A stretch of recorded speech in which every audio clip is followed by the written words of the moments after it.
गोपाळाच्या जयघोषात देशभर दहीहंडीचा जल्लोष सुरू झालाय। मुंबईतली दहीहंडी चांगलीच प्रसिद्ध आहे आणि मुंबईतल्या कुर्ला परिसरात शिंदेंच्या शिवसेनेकडून चोर हंडी म्हणजे सराव शिबिराचं आयोजन करण्यात आलेलं आहे। कार्यक्रमस्थळी सरकारी योजनांचे फलक लावण्यात आले आहेत। मुख्यमंत्री लाडकी बहीण योजना, मुख्यमंत्री युवा कार्य प्रशिक्षण योजना, वयोश्री योजना या सगळ्या योजनांची बॅनरबाजी इथे करण्यात आलेली आहे।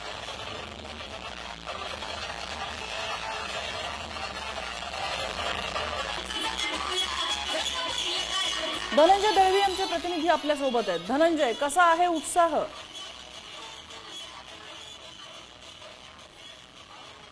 जर पाहिलं तर उत्साह अगदी शिगेला पोहोचलेला आहे, कारण की अर्थात उद्या दहीहंडी आहे, गोपाळकाला आणि आज चोरहंडी म्हणजे अर्थात सराव शिबिराचं आयोजन जे आहे ते मुंबईतल्या विविध ठिकाणी करण्यात येतं। आपण जर पाहिलं गोविंदा सुद्धा सज्ज आहेत या ठिकाणी दहीहंडी फोडण्यासाठी आणि मी सध्या मुंबईतील कुर्ला या परिसरामध्ये आहे आणि या ठिकाणी आपण जर पाहिलं तर शिंदेंच्या शिवसेनेकडून या ठिकाणी जे आहे ते या कार्यक्रमाचं आयोजन करण्यात आलं। उंच अशी ती दहीहंडी जी आहे आपण पाहू शकतो, भगवे असे फुगे आणि सगळं संपूर्ण वातावरण जे आहे ते भगवं करण्यात आले। त्याचबरोबर महत्त्वाचं म्हणजे जे सरकारकडून योजना राबवण्यात आल्या त्या योजना या ठिकाणी अर्थात त्यांची बॅनरबाजी जी आहे ती देखील करण्यात आली। आर्टिकल 370 असेल, मुख्यमंत्री माझी लाडकी बहीण असेल, मुख्यमंत्री वयोश्री योजना असेल, अशा विविध योजना ज्या आहेत त्यांची बॅनरबाजी जी आहे ती लोकांपर्यंत पोहोचवण्याचं काम जे आहे या ठिकाणी करा आणि उत्साह जो आहे तो लोकांचा या ठिकाणी पाहायला मिळतोय आणि अक्षरशः गोविंदा जे आहे ते या ठिकाणी बोल बजरंग बली की जय असा जयघोष करताना पाहायला मिळतो आणि अर्थात ही चोरहंडी जी आहे ती मानाची असते। एवढ्या महिने जे आहेत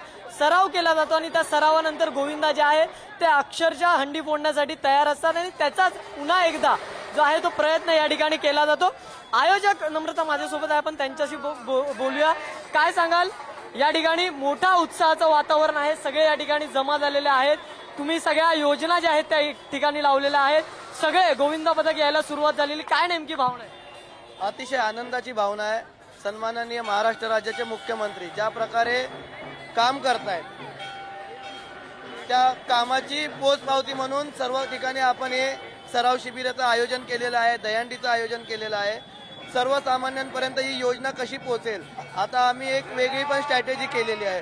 प्रत्येक ठिकाणी प्रत्येक एरियात आम्ही गटप्रमुख शिवदीप यांच्या मार्फत त्या घरात जाऊन त्यांची शहानिशा करतो की त्यांनी याचा लाभ घेतलाय नाही घेतलाय।